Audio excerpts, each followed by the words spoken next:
December 3rd, 1943, 4:47 in the morning. The summit of Hill 960 somewhere in the frozen mountains of southern Italy.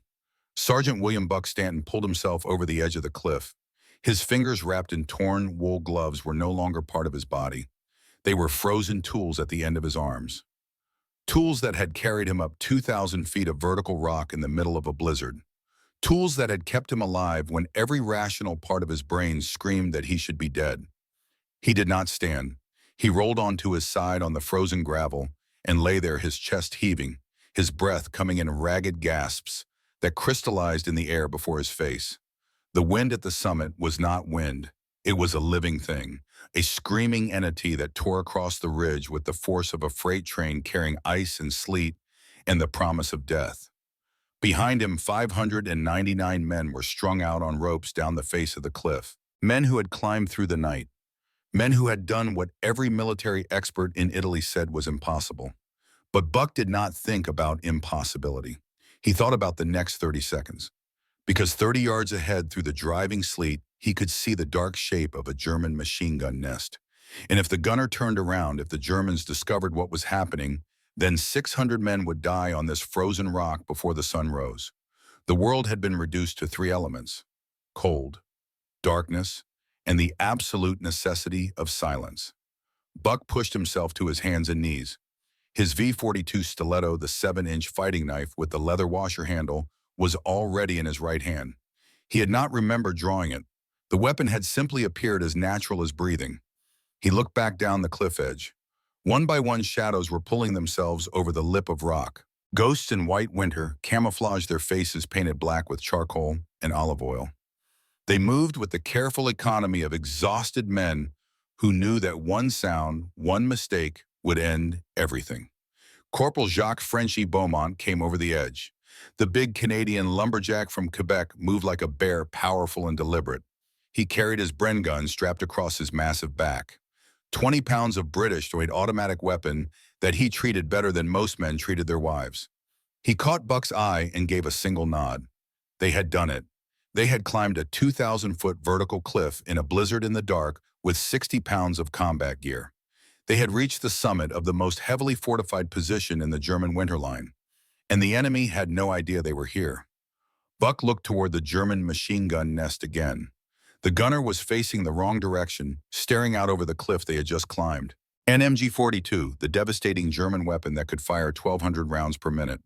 Its barrel was pointed at nothing, at empty air, at the impossible. The Germans had left their rear unguarded because no army in history had ever been stupid enough to climb that cliff. Until tonight. Buck made a hand signal. Form up, move to objective. Do not make a sound. The summit of Monte la Defensa was about to change hands, and the men who were about to lose it were still asleep in their heated bunkers, dreaming of Bavaria and warm coffee and the absolute certainty that they were untouchable. But before we understand how 600 men climbed into hell, we need to go back. Back to the valley. Back to the mud. Back to the moment when a brilliant American colonel looked at an impossible cliff and saw the only way forward. November 28, 1943, 5 days before the climb.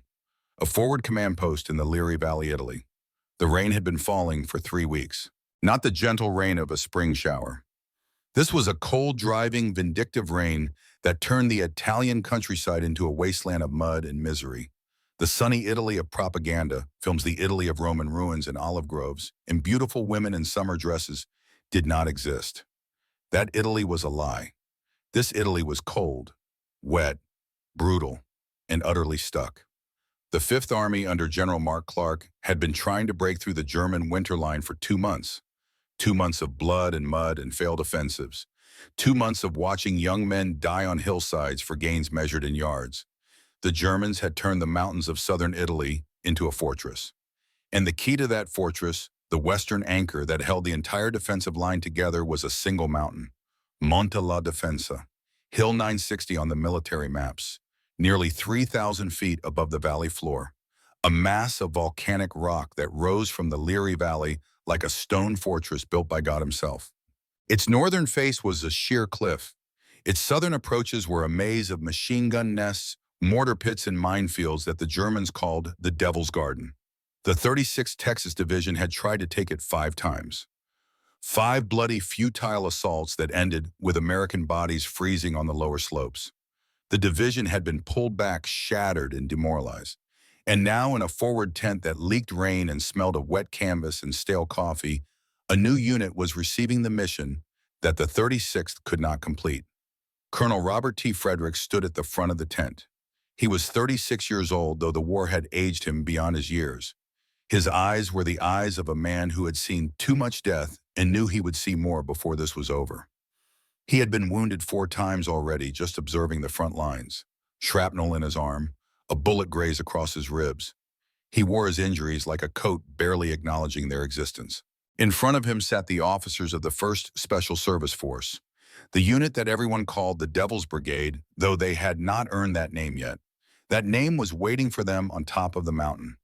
They were an experiment, 50% American, 50% Canadian, a hybrid unit created for unconventional warfare. They had trained in ski operations in Montana.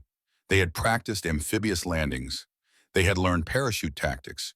They were prepared for everything except the one thing the Army now needed them to do: climb a vertical cliff in winter and take the most fortified position in Italy. Frederick unrolled a map on the wooden table. The map showed Monte la Defensa and the adjacent peak of Monte Remetanea.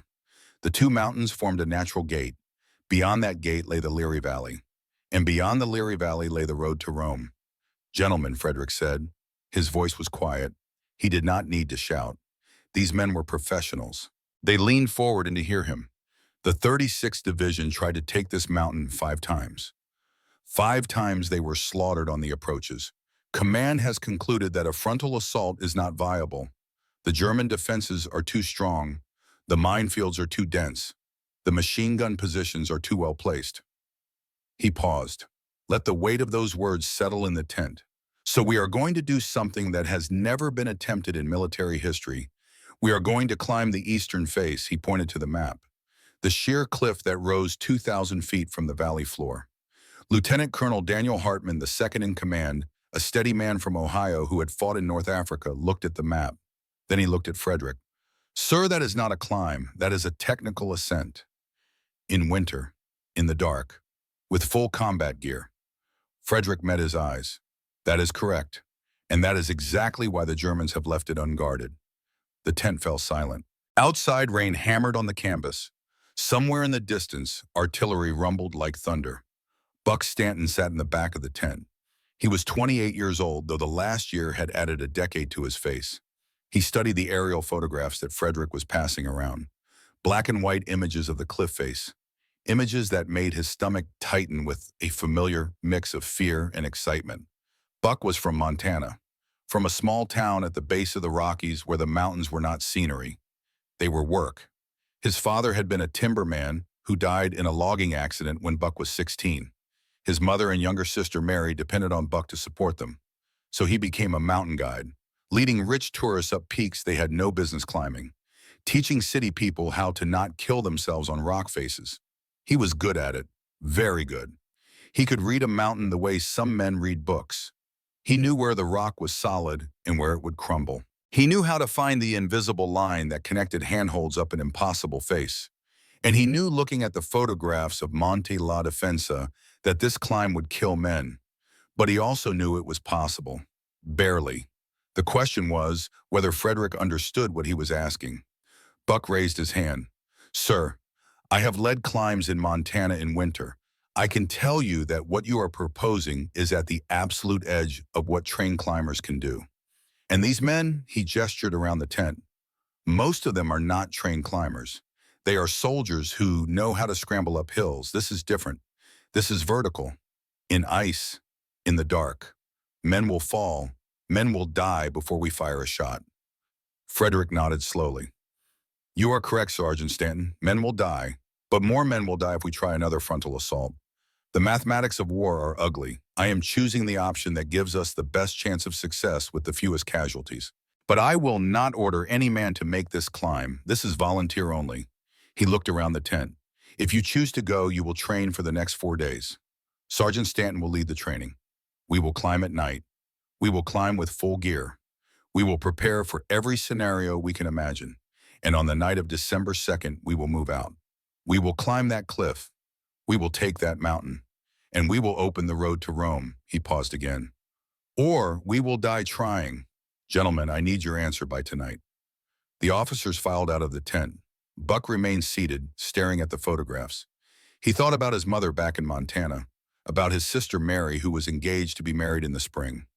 He had written to her just last week, told her he would try to get leave for the wedding. Now he was looking at photographs of the cliff that might kill him before he ever saw home again. Frenchie Beaumont sat down next to him. The big Canadian smelled of tobacco and wet wool. He had a face that looked like it had been carved from oak, broad and weathered and honest. So he said in his thick Quebec accent, "We climb the mountain that cannot be climbed. This is what they call us for. The impossible jobs." Buck looked at him. "You understand what this means. 2,000 feet. That is not a hill. That is a wall. In the dark. If you slip, you fall. If you fall, you die. There is no rescue, no second chance." Frenchie nodded. I understand. But what is the choice? We let the Germans laugh at us from their mountain. We let more men die on the front face. No, we climb. We show them that nothing is impossible for men who refuse to quit. He stood up, clapped Buck on the shoulder with a hand like a bear paw, and walked out of the tent. Buck sat alone for a long moment. Then he folded the photographs and put them in his jacket pocket. He would study them tonight, memorize every feature of that cliff. Because if he was going to lead men up that rock face, he needed to see it in his dreams. He needed to know it better than he knew himself. Over the next 4 days, the 1st Special Service Force trained for the climb of their lives. They trained in secret away from the main Allied lines. The Germans had spies everywhere. If word got out that the Americans were planning to climb the eastern face, the element of surprise would be lost. Buck set up training courses on hillsides near the camp. They were not as vertical as Monte la Defensa, but they were steep enough. And more importantly, they were wet and cold and miserable, just like the real thing would be. He taught them the basics: how to hammer in a piton, the steel spike that would hold the rope, how to test a handhold before trusting it with your full weight, how to move on rock when your hands were numb and your feet were blocks of ice. But more than technique, he taught them mindset. When you are on that cliff, he told them, standing in the rain with 60 men gathered around him, you cannot think about the top. You cannot think about how far you have to go. You think about the next handhold, the next step. You break the impossible into small pieces, and you do not stop. One of the new recruits, a kid from Detroit named Tommy Walsh, barely 19 years old, raised his hand. "What if we slip? What if we fall?" Buck looked at him, looked at his young face, thought about all the ways this kid could die in the next week. If you slip, you grab the rope. If you fall, you pray your belay holds. If it does not hold, then you fall 2,000 feet and you die. So do not slip, do not fall. Keep 3 points of contact: hand, hand, foot, or hand, foot, foot. Never move more than one limb at a time. Slow is smooth, smooth is fast. Fast gets you killed. The kid swallowed hard but nodded. They trained every night, climbing in the darkness, learning to move by feel rather than sight. They taped down their equipment to eliminate noise. Every canteen, every grenade, every piece of metal that might clink. They blackened their faces to eliminate shine. They became ghosts. Frenchie took charge of the weapons training. The Bren gun was his specialty, a light machine gun that the Canadians loved and the British had designed. It was reliable, it was accurate, and in Frenchie's hands it was devastating. He taught his gunners how to carry the 20-pound weapon on a climb, how to protect it from water, how to set it up in seconds when they reached the top. "This gun saves your brothers," he told them. "You treat it better than your girlfriend, better than your mother. This gun is the difference between life and death." He demonstrated the weapon firing controlled bursts at targets 200 yards away. The Bren gun had a distinctive sound, a slower rate of fire than the German MG-42, but more controlled, more accurate. "When we get to the top," Frenchie said, "the Germans will not know we are there. For maybe 30 seconds, maybe 1 minute. That is our window. In that time, we set up positions. We prepare for the assault. And when they discover us, we hit them with everything we have." Colonel Frederick moved among the men during training. He did not give speeches. He simply watched, observed, made small adjustments. A word here, a suggestion there. He had a gift for knowing exactly what each man needed to hear. He found Buck one evening studying the photographs of Monte la Defensa by lamplight. "You think it can be done?" Frederick asked.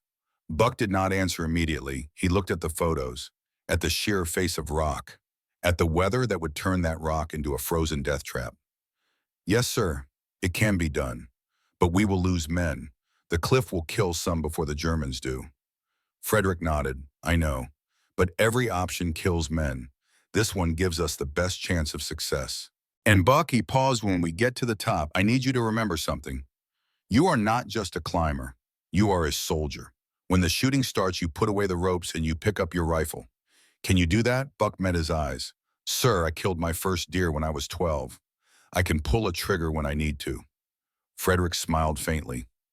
"Good, because the climb is just the beginning. Taking the summit is the hard part." On the evening of December 1st, the final briefing took place. The entire 2nd Regiment of the 1st Special Service Force assembled in a large tent. 600 men, Americans and Canadians mixed together, men who had trained together for months, men who had become brothers. Frederick stood on a wooden platform where everyone could see him. Behind him was a large map of Monte la Defensa. Red lines showed the planned route up the cliff. Blue arrows showed the German positions at the top. "Gentlemen," he began, "tomorrow night we move out. This is what you have trained for. This is why you volunteered for the force. Tomorrow night we make history." He pointed to the map. "The 36th Division will launch a diversionary attack on the southern face. They will shell the German positions. They will make noise. They will convince the Germans that another frontal assault is coming. This will cover the sound of our climb." He traced the red line up the cliff. "We move out at 1700 hours. We reach the base of the cliff by 2300 hours. The first climbing teams go up immediately. They establish rope lines. The main body follows. We estimate 6 hours to reach the summit. That puts us at the top at 0500 hours, just before dawn." He paused. "Let the timeline sink in. There will be no talking once we leave camp. Hand signals only. Your gear will be secured. If I hear metal rattling, I will personally throw that piece of equipment off the cliff. And maybe the soldier carrying it." A few nervous laughs. "Once we reach the top, we have one objective. Take the German garrison, hold the summit, signal for reinforcements. The Germans will counterattack. They will come hard. We hold until the main force arrives." Questions? An officer in the front raised his hand. "Sir, what if the weather is worse than expected?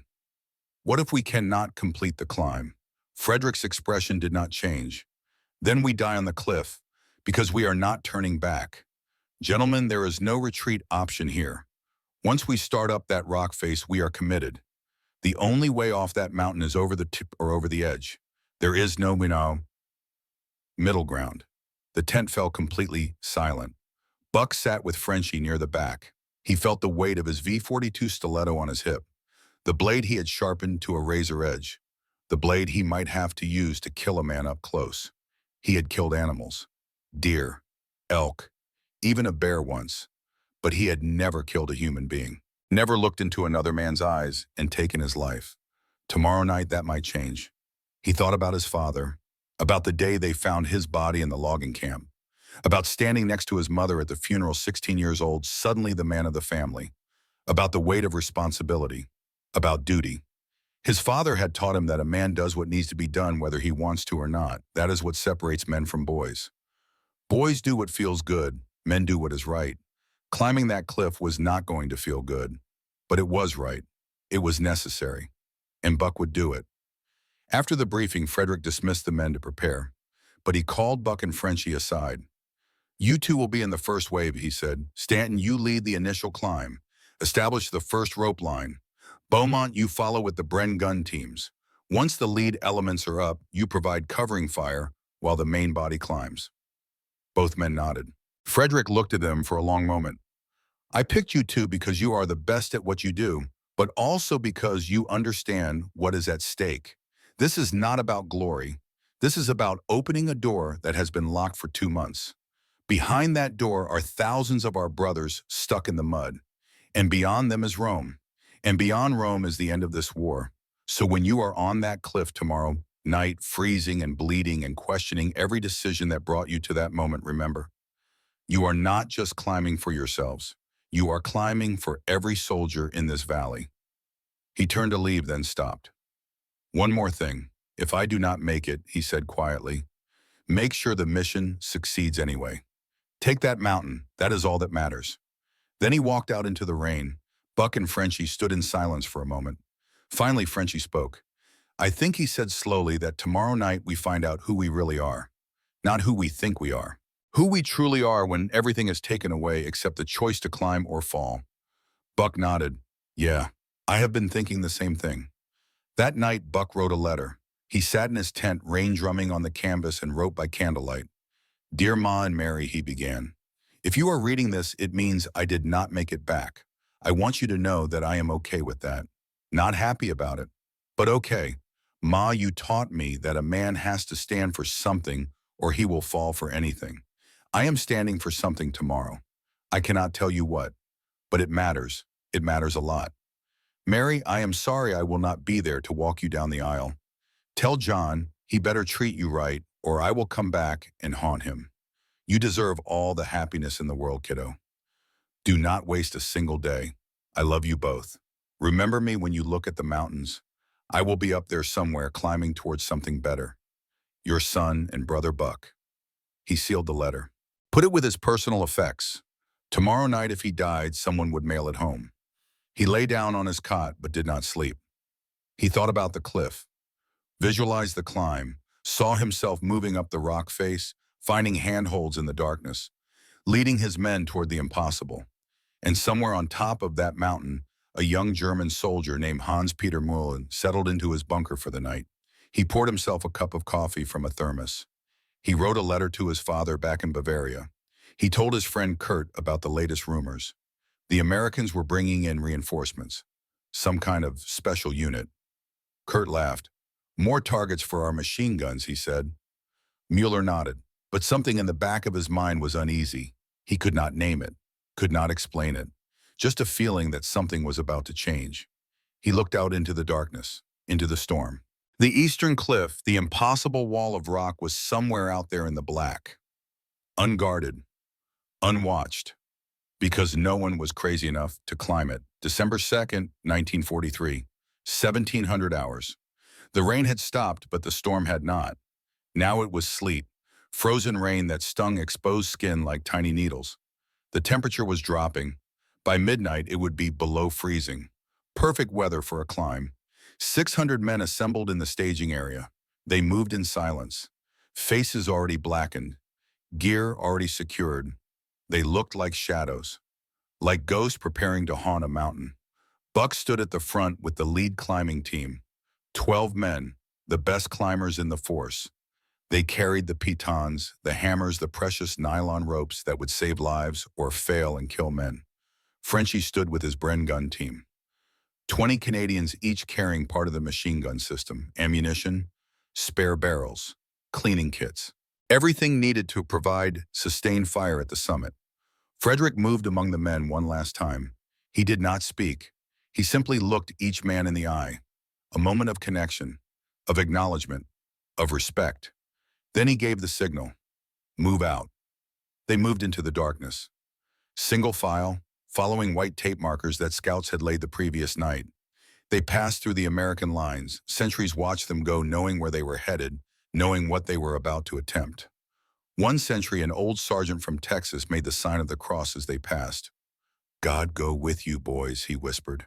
They moved through no man's land, the ground between the lines, a wasteland of mud and shell craters and the frozen bodies of men who had tried and failed to take this ground before them.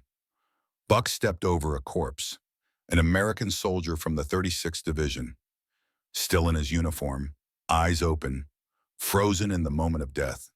Buck did not look at the face, could not afford to think about what that body meant, about the man who had been, about the family back home who would get a telegram. He kept walking. Behind him, 599 men followed. They were committed now, moving toward a cliff they could not see in the darkness, moving toward an enemy that did not know they were coming, moving toward a moment that would define them for the rest of their lives. if they lived. At 2200 hours, they reached the ravine at the base of the eastern face. They stopped, looked up. The cliff disappeared into the black storm-filled sky. 2,000 feet of vertical rock coated in ice. Frederick found Buck. "It is your show, Sergeant. Take us up." Buck nodded. He turned to his lead climbing team. "Check your gear one last time. When we start, we do not stop. Slow and steady, no heroics. We are not racing. We are surviving." He touched the rock face. It was colder than steel. The ice coating made it slick as glass. He found a small ledge, tested it. It held. He looked back at the men gathered in the ravine, 600 faces looking at him, trusting him to lead them up the impossible. He thought about his father, about duty, about doing what needs to be done.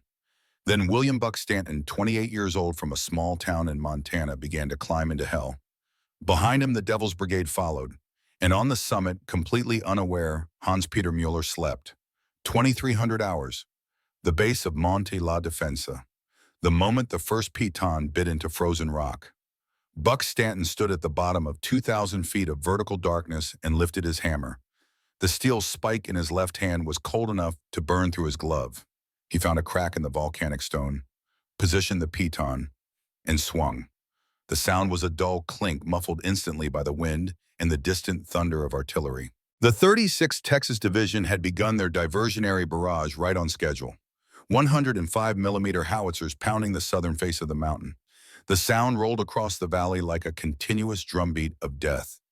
Perfect cover. Buck swung again. The piton drove deeper. He tested it with his full weight. 170 pounds of soldier and gear. The spike held. He clipped the first rope to the piton and looked up into the blackness. This was the moment, the point of no return. He reached up, found a handhold, pulled himself off the ground. His boots scraped against wet stone. He found a foothold, tested it, moved up. 6 inches, then 12, then 2 feet. Behind him, his lead climbing team waited. 12 men who would establish the rote, who would hammer in the pitons that would save lives or fail and kill men.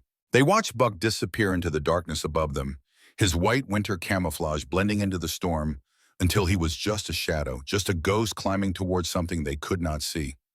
Buck moved slowly. Every movement was calculated, every handhold tested before he trusted it. The rock was slick with ice. His fingers, already numb from the cold, could barely feel the stone. But he had climbed in worse conditions. He had spent winters in Montana guiding hunters up frozen peaks. He knew how to move when your body was screaming at you to stop. You did not think about the top. You thought about the next move. Hand, foot, test, climb, repeat. Below him, the second climber started up, then the third. They moved in a chain connected by ropes and pitons and the shared understanding that if one man fell, the others had to hold or they all died. The artillery barrage continued, shells screaming overhead. Explosions lighting up the southern face of the mountain like lightning strikes. The Germans on the summit could hear nothing except that barrage, could see nothing except the fireworks display on the front of their fortress. They had no idea that behind them in the darkness, 600 men were climbing the wall they thought was impossible to climb. On the summit, Hans-Peter Mueller jerked awake at the sound of the barrage. He had been dreaming of home, of Bavaria, of the small schoolhouse where his father taught, of mountains covered in snow, clean and white and untouched by war. He grabbed his MP-40 submachine gun and stumbled to the entrance of his bunker. His friend Kurt was already there looking out toward the valley below. "Another attack?" Mueller asked, his voice thick with sleep. Kurt nodded. "The Americans are trying the front again. Idiots. They will break themselves on our defenses just like before." Mueller moved to the firing position. He could see the muzzle flashes from the valley, could see the explosions walking up the southern slope. The Texas Division was throwing everything they had at the German positions. Artillery, mortars, machine gun fire. But it was all hitting the front face, the prepared defenses, the interlocking fields of fire, the minefields that would shred any infantry advance. Mueller allowed himself a small smile. The Americans were brave, he would give them that. But bravery without intelligence was just suicide. "How long do you think they will keep this up?" he asked Kurt. Kurt shrugged. "An hour, maybe 2, until they realize it is pointless. Then they will stop, count their dead, and try again next week. Mueller nodded. He poured himself coffee from the thermos. Still hot, still good. He thought about the intelligence reports, about the new unit that had arrived, the so-called Special Force. Americans and Canadians mixed together. What kind of unit mixes two armies, he had asked his commander. The commander had laughed. A desperate one.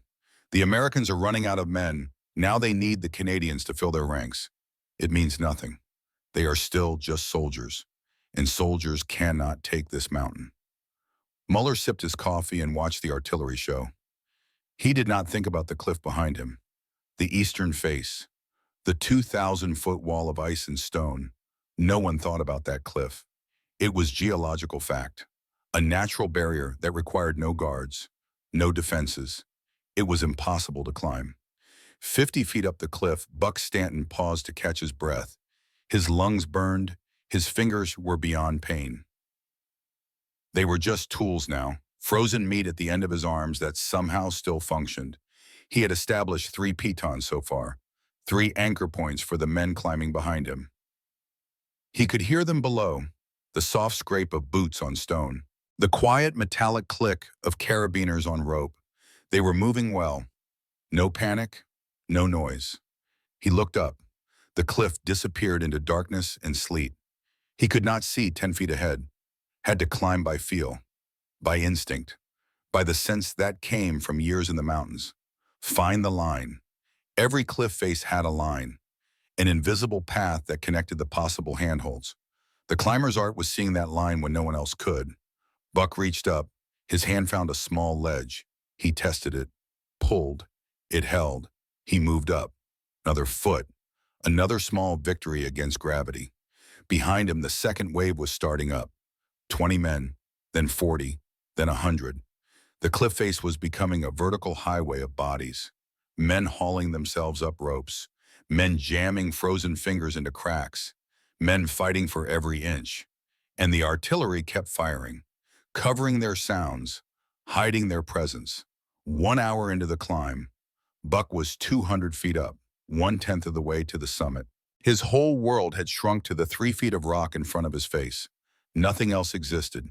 Not the war, not the mission, not the 600 men depending on him. Just the rock, just the next handhold. His right boot slipped on ice.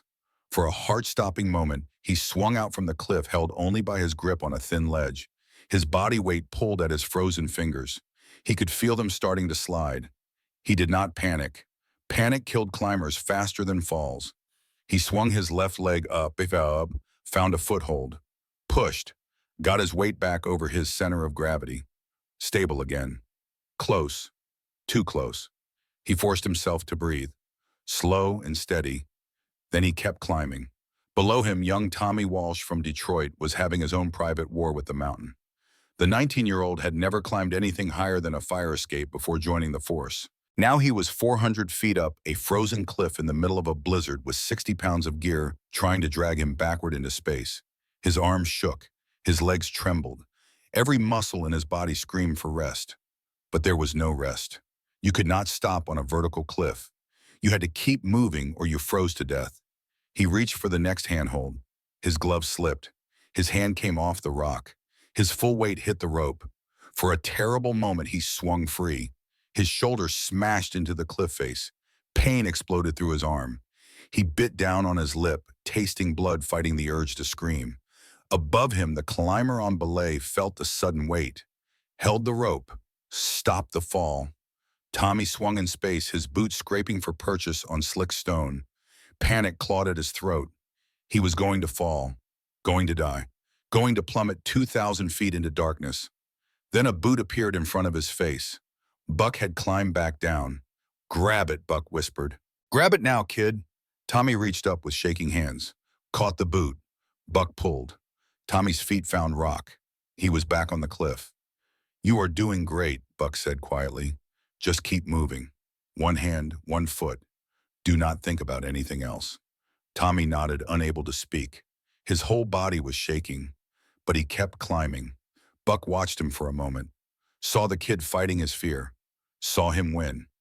Then Buck turned and continued up. That was leadership. Not speeches, not medals, just being there when your men needed you, just showing them that fear was normal, but quitting was not an option. 2 hours into the climb, Buck was halfway up, 1,000 feet above the valley floor, 1,000 feet below the summit, the absolute point of commitment. He stopped at a small ledge, barely wide enough for two men to stand. He hammered in another piton, secured the rope, and looked down. Below him, the cliff face was alive with shadows. Hundreds of men strung out on ropes like beads on a string, all of them climbing, all of them fighting, all of them refusing to quit. And below them, nothing, just empty air and the valley floor 1,000 feet down. Buck realized something in that moment, something profound and terrifying. They were completely committed now. There was no going back. You could not descend a 2,000-foot cliff in the dark, could not reverse course, could not change your mind. The only way off this mountain was up, or down the fast way. He thought about his father, about the logging accident that had killed him, about how death could come so quickly in the mountains. One mistake, one moment of carelessness, and everything ended. Buck had always been careful, always calculated the risks, always had an escape plan. But tonight there was no escape plan. Tonight he was all in, committed beyond any point of return. And if he failed, if he fell, he would take dozens of men with him. The weight of that responsibility was heavier than any pack he had ever carried. Dad, he thought, I hope I am making the right call. I hope this is worth it. Then he kept climbing, because stopping was not an option. Behind him, Frenchie Beaumont was having his own moment of truth. The big Canadian was built for power, not climbing. His massive frame was both advantage and curse. He was strong enough to pull himself up with one arm, but he was also carrying more weight than most men. The Bren gun on his back felt like it weighed 100 pounds. His shoulders burned, his fingers were bloody inside his gloves. But he kept moving because his gun crew was depending on him, and because when they reached the summit, they would need that Bren gun. And Frenchie would be damned if he let his brothers down. He thought about his family in Quebec, his mother, his 8 brothers and sisters, the tiny house in the logging camp where they had grown up. He had joined the force to escape that life, to see the world, to be something more than just another lumberjack. Well, he had seen the world. And right now, the world was a frozen cliff in Italy, and he would have given anything to be back in that tiny house in Quebec. But he kept climbing.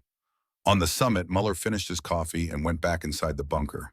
The barrage was still going. The Americans were stubborn. He would give them that. But stubbornness did not win wars. He lay down on his bunk, closed his eyes. The barrage was almost comforting now. A familiar sound, the background noise of war. He thought about his father's last letter, about how the war was going badly on the Eastern Front, about how the Allies were growing stronger, about doubt creeping into his father's words. But his father was a schoolteacher. What did he know about military matters? The officer said the winter line would hold, said Italy was a fortress, said the Americans would break themselves trying to advance. Muller believed them. He had to believe them, because the alternative was unthinkable. He drifted back to sleep, the sound of artillery like distant thunder in his dreams. 3 hours into the climb, Buck was 800 feet from the summit. His body was beyond exhaustion, beyond pain. He was moving on pure will now. Pure, stubborn refusal to quit. His fingers no longer worked individually. They were frozen claws that somehow still gripped rock. His legs moved automatically. His mind had disconnected from his body, watching from a distance as this frozen shell of a man continued to climb. Around him, other men were reaching their limits. Some were crying, tears freezing on their blackened faces. Some were praying, whispering to God or mothers or anyone who might listen. Some were silent, locked in their own private battles with fear and cold and the mountain that was trying to kill them. But no one quit. No one said stop. No one asked to go back. They just kept climbing. Because they were the Devil's Brigade. And the Devil's Brigade did not quit. 4 hours into the climb, the storm worsened. The sleet turned to snow. The wind picked up, howling across the cliff face like a living thing trying to tear them off the rock. Men pressed themselves flat against the stone, holding on with everything they had while the wind tried to peel them away. Buck could no longer feel his face. His nose was frozen. His lips were cracked and bleeding. Ice had formed in his eyebrows, but he kept moving. Up. Always up. 5 hours into the climb. They were close now. Buck could sense it, could feel the angle of the cliff starting to change. Still steep, still deadly, but not quite as vertical. They were approaching the summit ridge. Below him, 600 men had become one organism, one creature with 1,000 frozen limbs clawing its way up the mountain. They moved together, breathed together, suffered together, and they would reach the top together. Or they would die together. There was no in-between. At 0400 hours, Buck's hand touched the summit ridge. For a moment, he did not believe it, could not process that after 6 hours of climbing, after 1,000 deaths avoided, after everything they had endured, he had reached the top. He pulled himself over the edge, rolled onto his back on frozen gravel. The wind hit him like a physical blow. Stronger up here, colder, more vicious. But he was up. He lay there for 30 seconds, gasping, his whole body shaking. Then training took over. He forced himself to move, unclipped from the rope, moved away from the edge to make room for the next man. He pulled his V-42 stiletto from its sheath. The blade was cold as death, and just as final. He looked around, could see dark shapes through the driving snow. Bunkers, trenches, and there, 30 yards away, a machine gun nest, an MG-42, the German buzzsaw. 1,200 rounds per minute of death. The gun was pointed the wrong direction, aimed out over the cliff they had just climbed, at nothing, at empty air. The Germans had left their fortress completely unguarded from behind. Buck felt a rush of emotion, relief, disbelief, and something like joy. Frederick's impossible plan had worked. They had climbed the impossible cliff, and the enemy had no idea they were here. One by one, men pulled themselves over the edge. They did not celebrate, did not shout, just moved into position. Ghosts gathering in the darkness. Frenchie came over, his Bren gun still strapped to his back. He moved next to Buck, set up his weapon, scanned the area.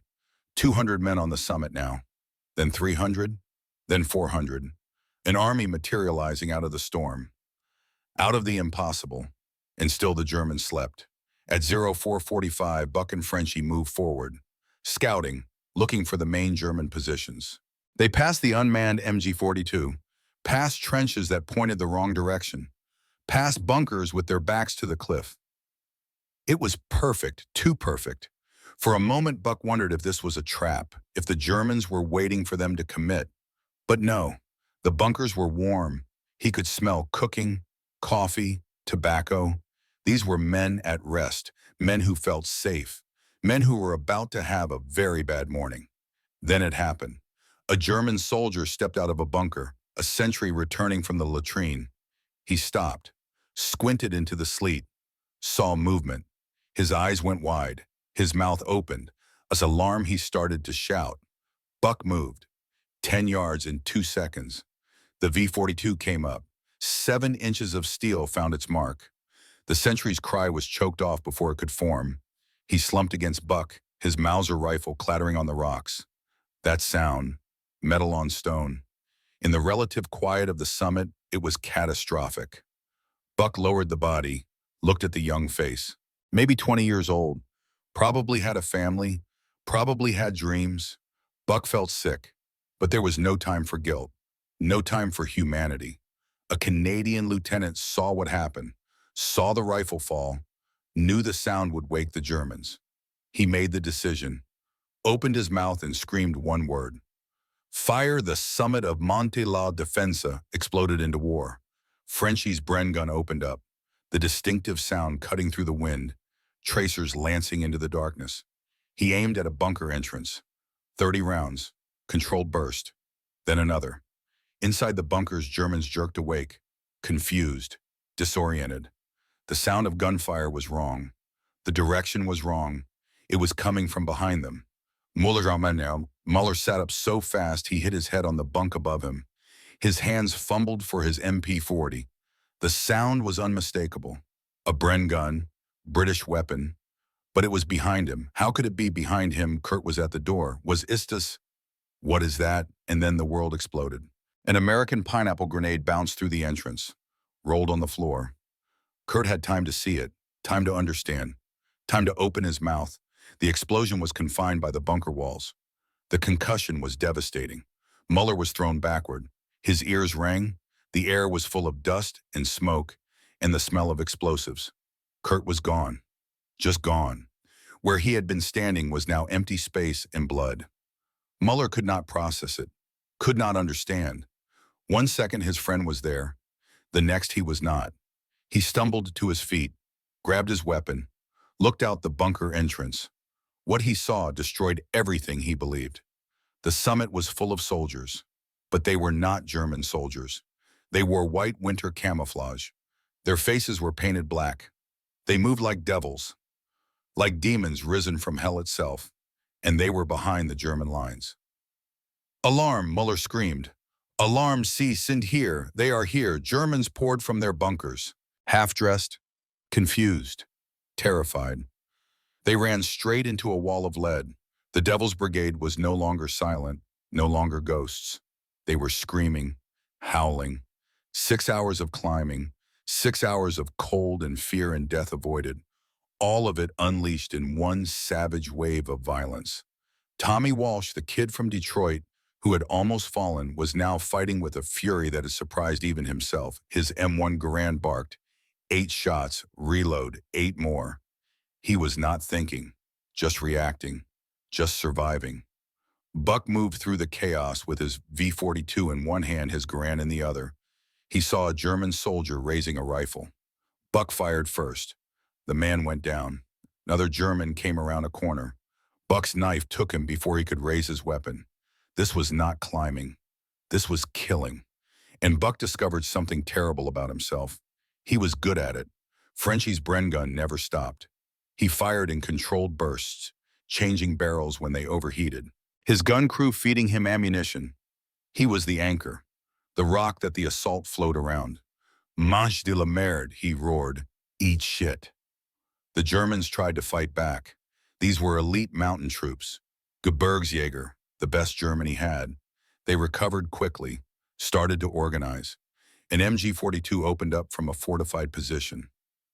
The buzzsaw sound was terrifying. Bullets snapped overhead, kicked up stone chips. But the Devil's Brigade kept coming, kept pressing. They used grenades, bayonets, rifle butts, knives. They fought with a savagery the Germans had never seen. Muller crawled to a firing position. His hands were shaking. He could not stop them. He raised his MP-40, fired at the black-faced demons, saw one go down, then another. But they kept coming, just kept coming. He saw something that would haunt him forever. An American commando took 3 rounds to the chest, should have been dead, but he stayed on his feet long enough to pull the pin on a grenade, stuffed it into a bunker firing slit, then collapsed. The grenade exploded inside, killed everyone in that bunker. These were not men. These were Teufel, devils. Muller whispered it like a prayer. Sie sind Teufel, they are devils. The battle raged for 2 hours. Vicious, brutal, close-quarters combat in trenches and bunkers. Men fighting with knives and fists and teeth. The summit became a slaughterhouse. And then the sun rose. The pale light revealed the full horror. The Devil's Brigade had taken the eastern peak. They held the high ground. But now they could see what came next. Monte la Defensa was not one mountain. It was 2 peaks connected by a narrow saddle. And on the higher peak, Monte Rematenea, the main German force was very much alive and very angry. Red flares streaked into the sky, the signal for counterattack. From deep in the rock, German reinforcements poured out. Fresh troops, MG-42s, mortars. The real defense was activating. Muller, retreating with the survivors, looked back at the Americans. They had climbed the impossible cliff. They had taken the fortress. But now they were trapped, caught in the open between 2 peaks. And the Germans were about to show them what happened to devils who flew too close to the sun. 0530 hours. The sun rose over Monte la Defensa like a pale, cold traitor. It brought no warmth, only light, and light was the enemy of the exhausted attacker. For the first time, Buck Stanton could see what they had truly entered. This was not one peak. They stood on a ridge, a narrow spine of shattered rock that connected to the higher peak of Monte Rematenea. And that peak was alive with Germans, hundreds of them. Elite mountain troops who had just watched their comrades get overrun by black-faced demons who appeared out of the storm. These soldiers were not panicking. They were organizing, preparing, and they were very, very angry. Buck looked around at his own men. They were exhausted, frozen, bleeding. They had climbed for 6 hours and fought for 2 more. Some were wounded. Many were at the edge of collapse, and now they had to fight again. Colonel Frederick appeared through the smoke and snow. His arm was bleeding, shrapnel from a grenade. He did not seem to notice. "Sergeant Stanton," he said calmly, "we hold this ridge. The 36th Division is advancing from the south.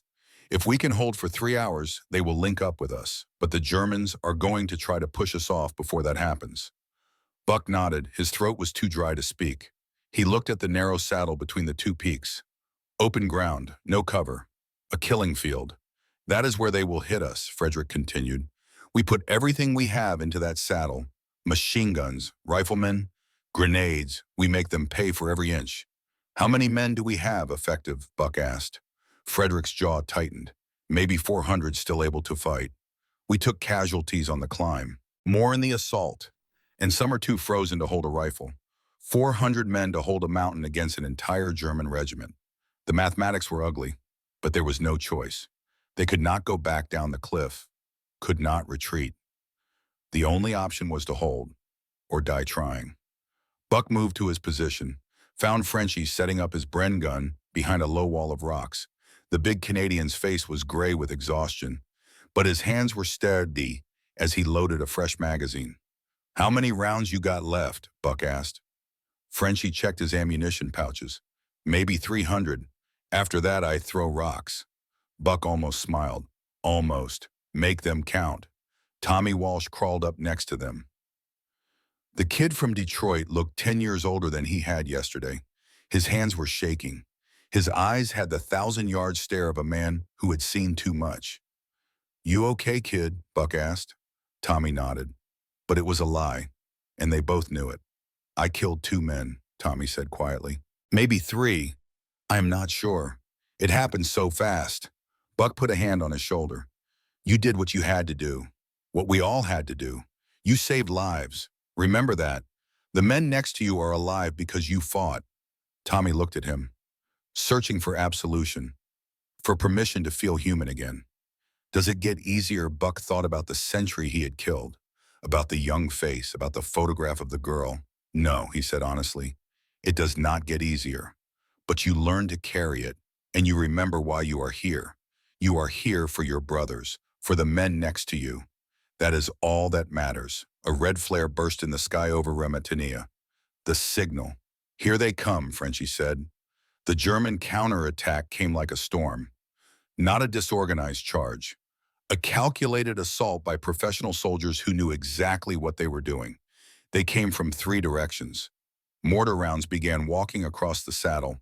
80-millimeter German mortars zeroed on the ridge. The explosions were deafening. Shrapnel and rock fragments filled the air. MG-42s opened up from fortified positions on Remetania. The buzzsaw sound was unmistakable. 1,200 rounds per minute tearing through the morning air. Bullets snapped and whined, ricocheted off rocks, found flesh. Men screamed, dove for cover, pressed themselves into the frozen ground. Frenchie opened fire, his Bren gun hammering back at the Germans. 30-round bursts. Controlled. Accurate. He could see Germans falling, but more kept coming. A mortar round landed 10 feet from Buck. The concussion threw him sideways. His ears rang. He could not hear, could not think, just react. He crawled to a firing position, brought up his Garand, found a target, a German soldier running across the saddle. Buck fired. The man went down. Another German took his place. Buck fired again. This was not combat. This was a slaughterhouse. Men dying in the open. No tactics, no strategy. Just volume of fire and the will to keep fighting. Tommy Walsh was loading his 4th clip when a bullet took the man next to him, a Canadian private from Manitoba. 1 second he was firing his rifle. The next he was on his back, eyes staring at nothing. Tommy froze. Could not move. Could not process that a man could be alive and then just not. That quickly. That finally. "Keep shooting," Buck yelled at him, "Do not stop. You stop, you die." Tommy forced himself to move, to load, to fire, to survive. On Remitania, Muller watched the battle through his binoculars. He was with the reserve unit, the soldiers who had not been on the summit when the Americans attacked. He could see the black-faced commandos holding the saddle, could see them fighting with a desperation born of having nowhere to retreat. His commander, a captain named Richter, was organizing the assault, coldly, methodically, like a chess player moving pieces. "They are trapped," Richter said. "They cannot go back down the cliff. They can not advance. They can only die. We will bleed them, wear them down, and when they are weak, we push them off the mountain." But Mueller had seen these men fight, had seen them appear out of the storm, had watched them kill Kurt and overrun positions that should have been impregnable. "They are not normal soldiers," Mueller said quietly. Richter looked at him. "They are men, and men die when you shoot them enough times. Now get to your position." Mueller moved to join his squad, but doubt gnawed at him. These Americans had done the impossible. What if impossible was not enough to stop them? At 06 or 100 hours, the Germans launched their main assault. 200 soldiers charging across the saddle, screaming, firing, coming straight at the Devil's Brigade positions. This was the moment, the crisis point, the place where battles are won or lost. And Lieutenant Colonel Hartman made a decision that would become legend. He stood in the middle of the fire, bullets snapping past his head, and he raised his Thompson submachine gun. "Second Regiment," he roared. "On me, charge." It was madness, suicidal, insane, and it was the only thing that would work. Buck heard the order, looked at Frenchie. The Canadian's eyes were wide. "He wants us to charge into that." Frenchie checked his Bren gun. Then he grinned, a death's head grin with no humor in it. "Lors, we charge." Buck stood up. His body screamed at him. Every muscle, every joint, every frozen, battered piece of him demanded that he stay down, stay safe. But his brothers were standing. Tommy Walsh was standing. Men who had climbed the impossible cliff were standing. And Buck Stanton would be damned if he let them go alone. He raised his Garand, let out a scream that came from somewhere deep, somewhere primal, and he charged. The Devil's Brigade rose as one organism, 400 exhausted, frozen, battered men, and they ran toward the German assault. Not away, toward. They collided in the center of the saddle, Germans and Americans, steel on steel, bayonets, rifle butts, knives, fists, men fighting like animals, like demons, like the devils their enemy had named them. Buck fired his Garand point blank into a German soldier, did not have time to feel, to think, to be human, just survive, just fight, just move. He leaped into a German trench. 2 soldiers turned, raised their rifles. Too slow. Buck's V-42 rose and fell, rose and fell. He did not want to do this, hated every second, but his brothers needed him, and he would not fail them. He vaulted the trench, kept running, tears streaming down his blackened face, not from sadness, from the sheer overwhelming horror and necessity of what he was doing. Frenchie had set up his Bren gun on a pile of rocks. He fired until the barrel glowed red, until his ammunition ran out. Then he picked up the 20-pound weapon and used it as a club, swinging it like a baseball bat, breaking bones, saving lives. Tommy Walsh followed Buck into the German trench. A soldier grabbed him.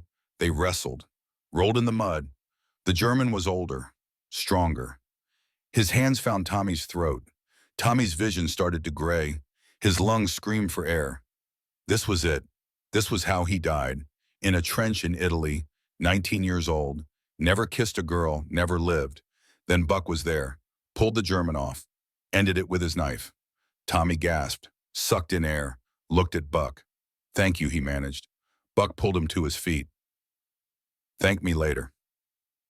Keep moving." The charge broke the German assault, not because the Devil's Brigade was stronger, not because they had more men or better weapons, but because they fought with a ferocity that terrified even elite troops.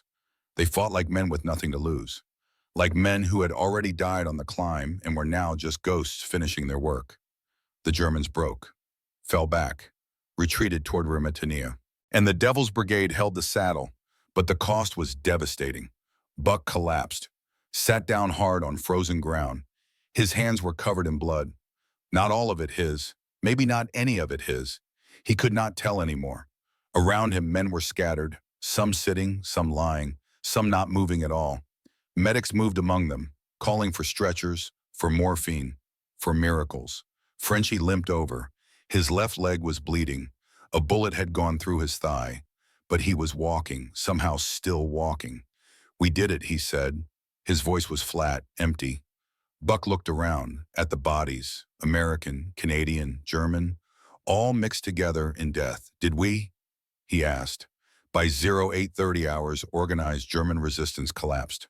The surviving Gebirgsjäger, including Muller, were in full retreat, running down the front face of the mountain, straight into the guns of the 36th Texas Division that had been waiting below.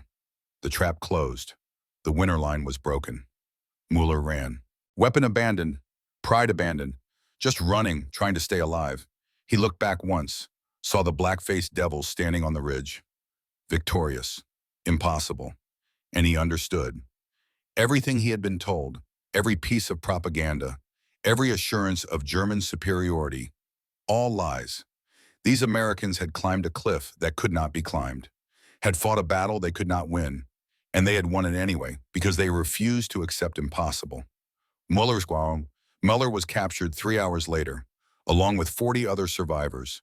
American soldiers from the 36th Division took them prisoner, fed them, gave them water, treated their wounds. Muller could not understand it. These were supposed to be the enemy, the inferior race, the weak Americans who could not fight. But they had beaten him, and now they were showing him kindness. 2 days later, an intelligence officer interviewed him, asked him to describe the attack. Muller tried to explain, tried to find words for what he had seen. They were not men, he said finally. His hands were shaking, still shaking. They were shadows, devils with black faces and knives. They came from nowhere, from the storm, from the impossible cliff. He looked at the intelligence officer. "We shot them, and they did not stop. They just kept coming, screaming, like animals, like Teufel." The intelligence officer wrote it down, the German word for devils, and the name stuck, spread through the German lines like wildfire. Within a week, every German soldier in Italy knew about the Teufel Brigade, the Devil's Brigade, the unit that could not be stopped, the men who climbed the impossible cliff. On the summit in the aftermath, Buck Stanton sat with his back against a rock. A medic was wrapping his hands, treating the frostbite. 8 of his fingers were damaged. He might lose 2, maybe 3, but he was alive. Around him, men were being counted. The butcher's bill was being tallied. 110 casualties, 18 dead, 92 wounded, out of 600 men. Colonel Frederick moved among them, his arm in a proper sling now. He stopped at Buck's position. "You did it, Sergeant. You led them up, brought them home." Buck looked at the bodies being prepared for evacuation, at the men who would never go home. "Not all of them, sir." Frederick's jaw tightened.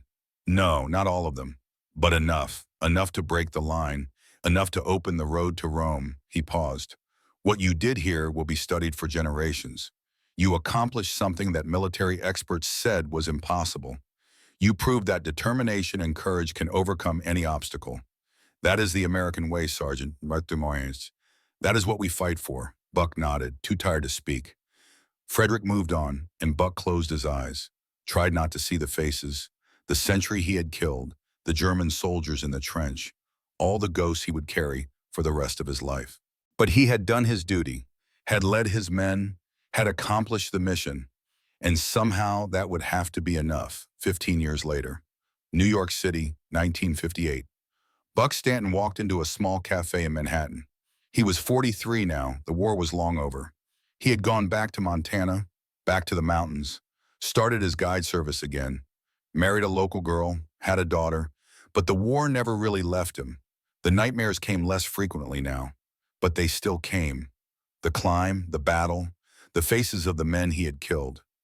He saw Muller immediately, sitting at a corner table, older now, grayer, but unmistakably the same man from the photographs in the intelligence reports Buck had requested. Muller stood as Buck approached, They looked at each other for a long one. Once enemies, now just two middle-aged men who had survived something terrible.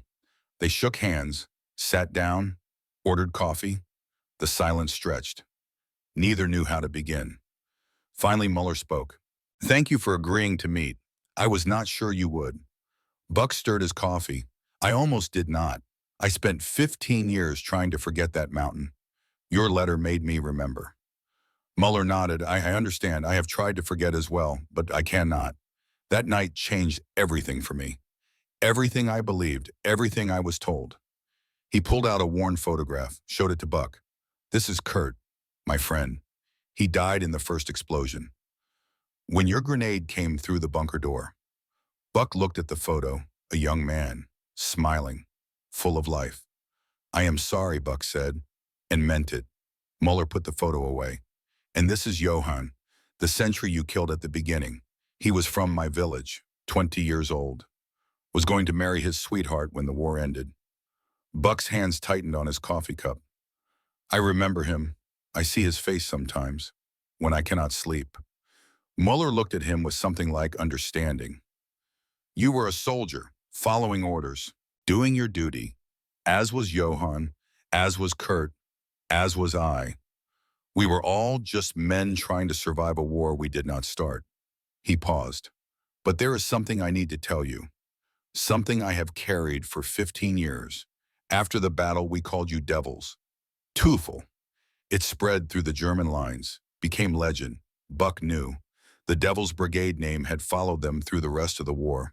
But the truth," Mueller continued, "is that you terrified us because you were everything the propaganda said you were not. You were brave, skilled, determined. And when you captured us, you treated our wounded with respect. One of your medics died trying to save a German soldier. Did you know that?" Buck shook his head. "His name was Private James Cooper. From Tennessee, he saw a German soldier bleeding out. Ran through machine gun fire to reach him. Got hit, died treating an enemy." Mueller's eyes were wet. "That destroyed me. Everything I believed about Americans, about the enemy, about the war, it was all lies. And I have spent 15 years trying to understand, trying to make sense of it." Buck was quiet for a long moment. "I hated that climb, every second. I was terrified. Thought I was going to die. Thought I was leading 600 men to their deaths. But we did it because we had to. Because sometimes the impossible is the only way forward." He met Mueller's eyes. "That is what America taught me. Not giving up, not accepting that something cannot be done. Finding a way even when there is no way. That is who we are." Mueller nodded slowly. "I teach history now, like my father did. I tell my students about the Devil's Brigade, not as enemies, but as men who showed me that courage and determination can overcome anything, even propaganda, even hate." He pulled out another photograph. Old, faded. His father standing in front of a schoolhouse. "My father died believing he had failed, that he had supported evil. He never forgave himself. But before he died, he told me something. He said that the greatest victory is not defeating your enemy. It is learning from them, growing, becoming better." Buck looked at the photo, at the schoolhouse, at a simpler time before the war. "Your father sounds like a wise man." Mueller put the photo away. "He was. And he would have liked you, would have respected what you did. Not the killing, but the courage, the refusal to quit." They sat in silence for a while.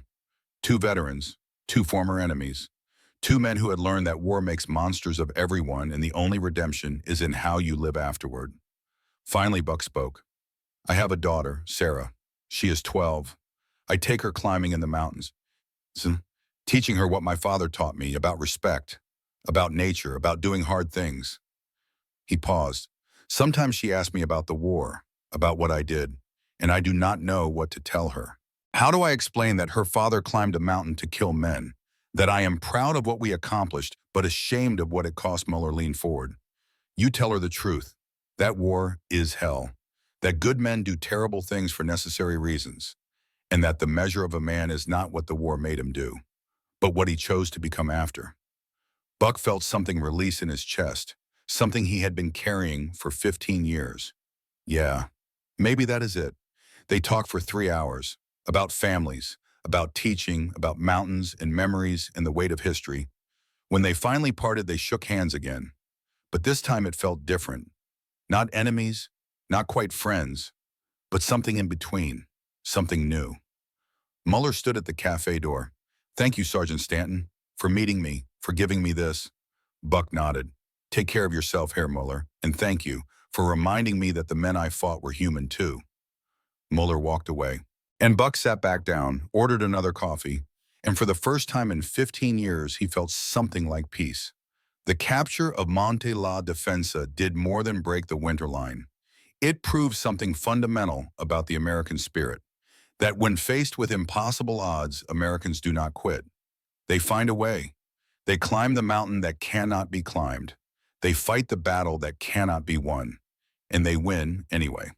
The 1st Special Service Force, the Devil's Brigade, went on to fight in more battles. Anzio, southern France. They took 12,000 casualties, but never failed a mission. Never quit, never surrendered. They were deactivated in 1940, but their legacy lives on in every Special Forces unit today. In the Rangers, the Green Berets, the Delta Force. Every soldier who does the impossible because that is what the mission requires. For those who served in World War II, you know this spirit. You lived it. You were part of the greatest generation not because you were perfect, but because when your country called, you answered. When the mountain said it could not be climbed, you climbed it anyway. The values that drove Buck Stanton up that frozen cliff are timeless American values. Duty, honor, brotherhood, the refusal to accept defeat. These values won the Second World War. These values built the nation. And these values endure. Buck Stanton lived to 78. He never stopped climbing mountains. He passed that love to his daughter Sarah, who became a mountain guide herself, and to his grandson William, named after him, who serves in the Army today. Frenchie Beaumont returned to Quebec, raised 6 children, told them stories of the impossible climb, taught them that being Canadian meant never backing down from a challenge. He died in 1998, surrounded by family with his Bren gun cleaned and mounted on the wall. Hans-Peter Müller taught history until 1989. He always ended his World War II lessons with the same words: "We were enemies, but the war taught us that enemies can become teachers if we are brave enough to listen." He died believing that reconciliation was more powerful than victory.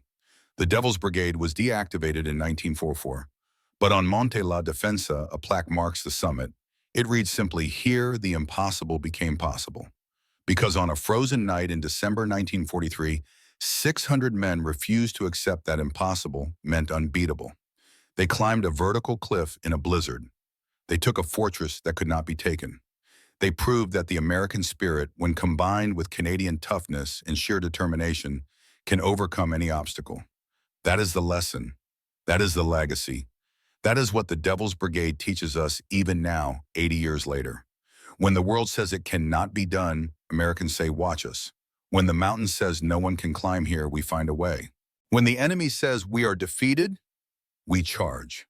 Because we are Americans. And impossible is just another word for not tried yet. The Devil's Brigade showed us that.